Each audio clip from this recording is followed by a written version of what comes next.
Welcome to my Chanel, USA Hope and Heart. Tonight's story is one that will touch your heart, stay in your memory, and remind you that sometimes the smallest acts of kindness create miracles that echo for a lifetime. So sit back, open your heart, and let this cinematic story unfold. The boy first came to Rosie's diner on a cold November morning. He was 11, thin, pale, shoulders hunched forward like someone already used to carrying burdens too heavy for his age. His shoes were torn, his jacket was the kind you wear in spring, not winter. But what people remembered most was his eyes, quiet, observant, and filled with a hunger far deeper than the hunger in his stomach. His name was Evan. In Rosie's diner, the warm, noisy, ordinary little corner shop on Benton Street, became the only place in the world where he felt safe. Every morning before school, Evan would push the door open gently, letting the jingle of the entrance bell announce him. And every morning, Rosie, the gray-haired owner with a heart as wide as the Midwest sky, would smile at him like he was her own grandson. "Morning, sweetheart," she'd say. "Sit down. I'll bring you breakfast." He never asked for food. Never. But she always brought it anyway. Pancakes one day, scrambled eggs the next, a warm muffin when things were tight. He always tried to pay with whatever coins he had. She always tapped his hand gently and pushed the money back. "You'll pay me back someday. Just focus on growing." But Rosie didn't know the full truth, not yet. Evan was homeless. His mother had died 2 years earlier. His father, broken by grief and addiction, disappeared shortly after. Since then, Evan had been living in shelters, abandoned buildings, and sometimes, on the streets. He didn't tell anyone. He was afraid if people knew, they'd send him to foster care, where he imagined being separated from the memory of his mother. His only comfort was Rosie's diner, a place warm enough to thaw the cold edges of his life. But everything changed the day the millionaire walked in. For 23 years, Rosie's diner had served truck drivers, schoolteachers, tired parents, and kids coming home from baseball practice. But no one expected Daniel Carter, one of the richest real estate developers in the state, to walk through those glass doors. He came quietly, wearing a simple coat, alone, no security team. He looked exhausted, as if the world had taken more from him than money could replace. Pain has many faces. His was the silent kind. When Daniel sat down at a booth, the staff whispered to each other. "Is that him? The one from the news? The billionaire who lost his wife last year?" "Yes, that's him. Poor man. He ordered nothing at first. Just stared out the window, fingers wrapped around a cup of black coffee. He looked like someone who needed a place to breathe." That was the moment Evan walked in, shivering from the November wind.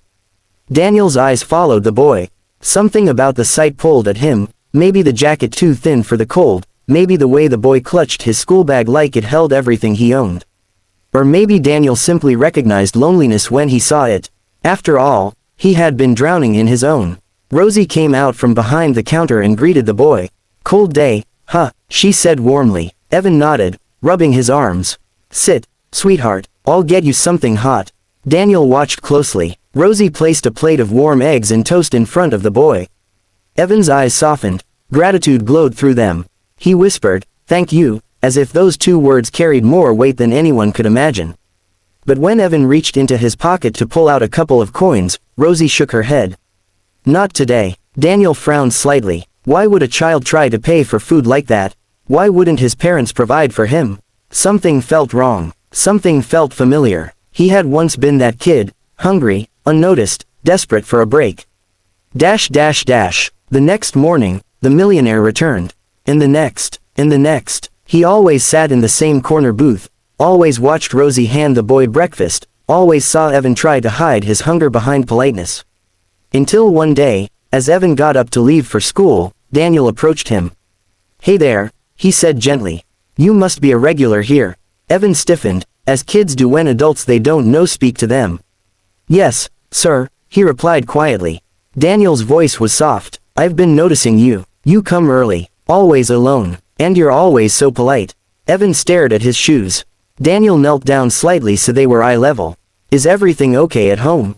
For a moment, Evan's mask cracked. Just a tremble, just enough for Daniel to see the truth leaking through. But the boy quickly straightened.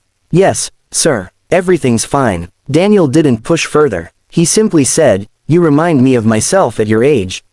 And that was the beginning of a connection neither of them expected. That afternoon, the millionaire stayed after the diner closed. Rosie recognized him right away. "You're Daniel Carter," she said softly. He nodded, offering a tired smile. "What brings someone like you to my tiny diner?" Daniel hesitated. His voice was low, almost broken. "My wife loved small places like this," he said. "We used to eat in diners during road trips. After she passed, I stopped going anywhere. Until I found yours." Rosie's eyes softened. "I'm sorry for your loss." Daniel nodded, swallowing the heaviness in his throat. Then he added, "And the boy, Evan.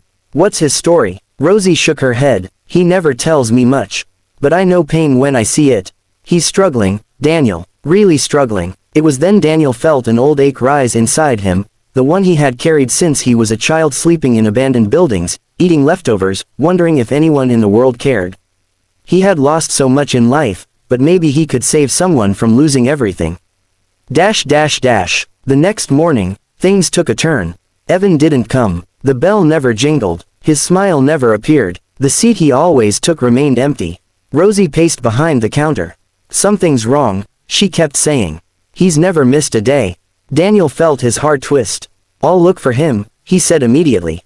He grabbed his coat and left, rushing through the cold streets. He searched alleys, bus stops, the small playground near the school. No sign of him, just wind, silence, and the growing fear that he was too late. Then he saw it, behind an abandoned warehouse, a little figure curled beside a dumpster, hugging himself for warmth. "Evan." Daniel ran to him. The boy tried to sit up, but his lips were blue, his hands trembling violently. He had spent the night outside. "Why are you here?" Daniel whispered, wrapping his coat around him. Evan's voice cracked. "I lost the spot I was sleeping in, someone else took it, and I didn't know where to go." Daniel felt something break inside him, something deep, something long buried. "No more," he said quietly. "You're not sleeping outside again. Not ever." Daniel rushed him to the diner. Rosie cried when she saw the boy's condition. "Oh, my poor child," she said, pulling him close and warming his hands with hers. Daniel stayed by the boy's side the whole time. After Evan finished eating, Daniel looked him in the eyes and spoke with gentle firmness. "Evan, you don't have to hide anymore. Tell me the truth. Tell me everything." For the first time, the boy let the walls fall. He told Daniel about his mother, the way she used to sing while combing his hair. He told him about his father disappearing, about sleeping in cold places, about being afraid every night, about surviving on Rosie's kindness. By the time he finished, tears were running down both Rosie's and Daniel's cheeks. Daniel placed a steady hand on the boy's shoulder. "You're coming with me," he said softly. "You're not alone anymore." The next few weeks were like stepping into a different universe for Evan. He moved into a warm guest room in Daniel's home.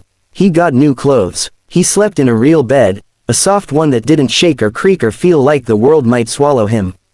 Daniel hired tutors for him, brought him to therapy, put him into school properly. But most importantly, he gave him what he had lost: family. Rosie visited often, bringing cookies and fussing over him until he laughed, something he hadn't done in years. The boy grew healthier, stronger, more confident. And Daniel, who had felt like a ghost ever since losing his wife, found purpose again. Sometimes, they sat on the porch together at sunset. Evan would say softly, "Why did you help me?" And Daniel would answer, "Because once, someone helped me. And I promised myself that if I ever had the power, I'd do the same for another lost kid." Years passed. Evan thrived. He graduated school with honors, won scholarships, and later opened a foundation for homeless children, a dream he created from the pain he grew up with and the love he finally received. At the opening ceremony, now 18, he stood at the podium. His voice trembled, not from fear, but from gratitude. "I was a hungry boy once," he said. "A boy no one noticed. Except two people, Rosie, who fed me every day, and Daniel, who saved my life. Everything I am, is because kindness found me." The audience gave him a standing ovation. Daniel wiped tears from his eyes. Rosie, older now, held her hands to her chest, smiling with pride as if she were watching her own child rise into the world. And even today, if you walk into Rosie's diner, you'll find a framed picture on the wall. A young boy, smiling, with Daniel's arm around him. Underneath it, a small plaque reads, "One meal can save a life. One act of kindness can change the world." And in many ways, it already had. If this story touched your heart, if kindness is something you believe in, if you want more cinematic emotional stories like this, don't forget to like, comment, and subscribe. This is USA Hope and Heart, signing off with love.